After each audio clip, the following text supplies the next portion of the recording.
So Dehi means possessor of this body, the owner of this body.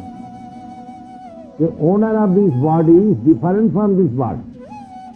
But in case of Krishna or Vishnu Tattva, there is no such difference. The self and the body, no difference. That is confirmed in the Kurmapada. Unfortunately, the Mahavadis, either due to their poor fund of knowledge of the Shastras, or by their ways, they say that Krishna or Vishnu, when comes, or the Absolute Truth when it descends, he assumes, he accepts the material body. But that is not the fact. Krishna says, Sambhavami Atmamaya. It is not that Krishna accepts a material body. No.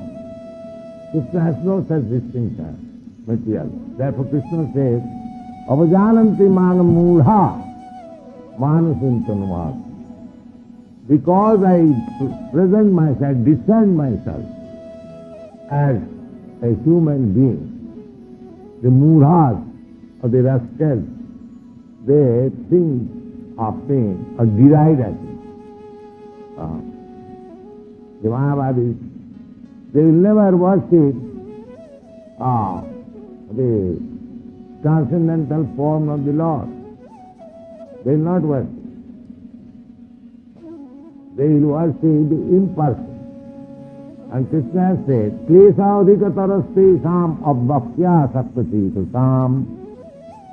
Of course, impersonal, personal is the same, absolute truth. But if you try to reach the absolute truth through the impersonal attachment, then it will be more troublesome.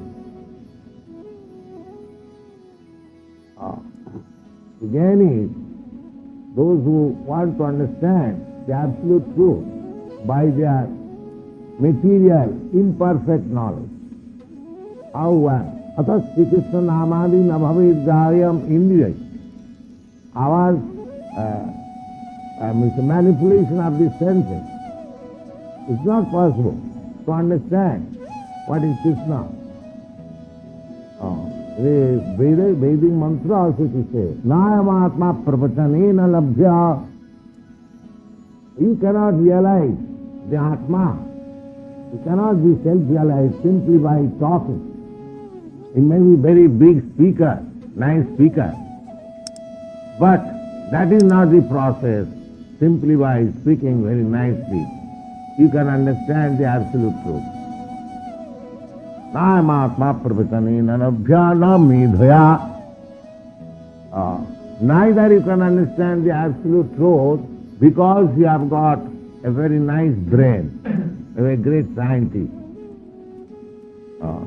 Then Sir Isaac Newton would have discovered what is God, or Professor Einstein, or Sir Jagadish Chandra Bose, they could have understand. No, they cannot. Because they have very nice, finer tissues of the brain. It does not mean. It is a different process. It is to understand God or Krishna, it is not material process. Therefore Krishna says, Bhaktya mam avijanati javan jasyami tattva. Only through devotional service he can be known. Naham prakasa sarvasya yogamaya samabritaha. Krishna is covered by the curtain drawn by yogamaya. Therefore, Krishna cannot be understood by everyone. Neither his teachings, Bhagavad Gita, can be understood without becoming a devotee of Krishna. This is not possible. Therefore Krishna says to Arjuna that bhaktosi priyosimi, because you are my very dear friend, Therefore, I shall speak to you. Rahasam etad uttamam. Without you, nobody can understand. Krishna was a military man. He was not a Brahmin, neither a Vedanti. You cannot expect a military man, a Kshatriya, to be highly learned in Vedic scripture. That is not possible. They hear from the Brahmins. The Brahmins, they are expected to be highly learned scholars in Vedas because that is their department. Jnanam Vijnanam Astikam Brahma Karma Svabhavam. Brahma Jnanati iti Brahman. Brahman, therefore we call Brahman Pandit. Panditji. Panditji has never seen the pages of Vedas, but still is going on under the name of Panditji.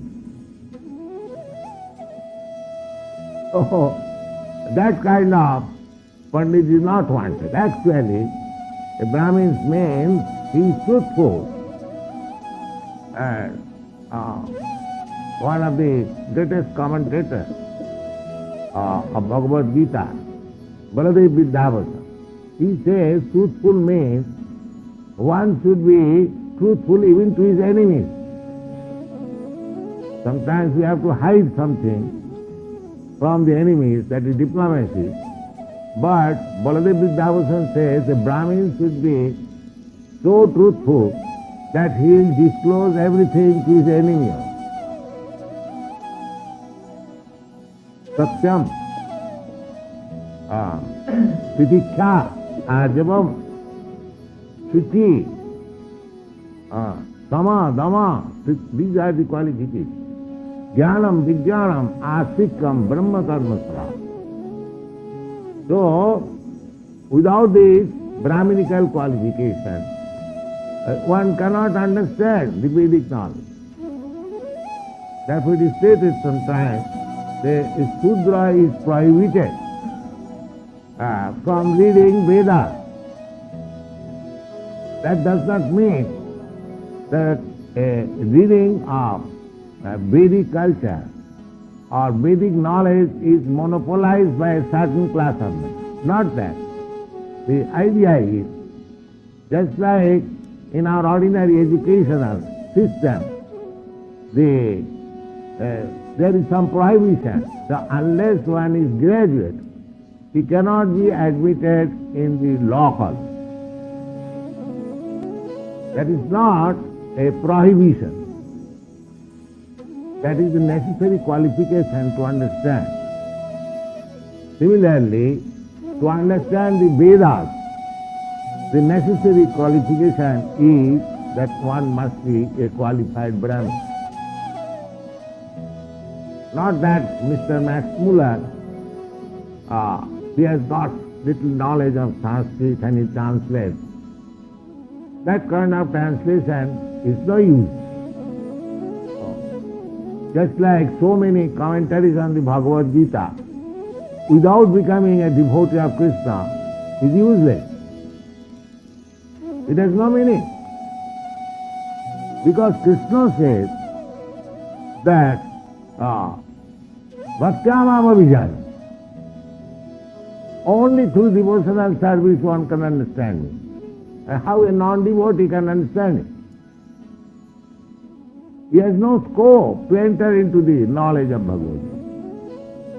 The first qualification is that he must be a pure devotee of Krishna. Then it will be revealed.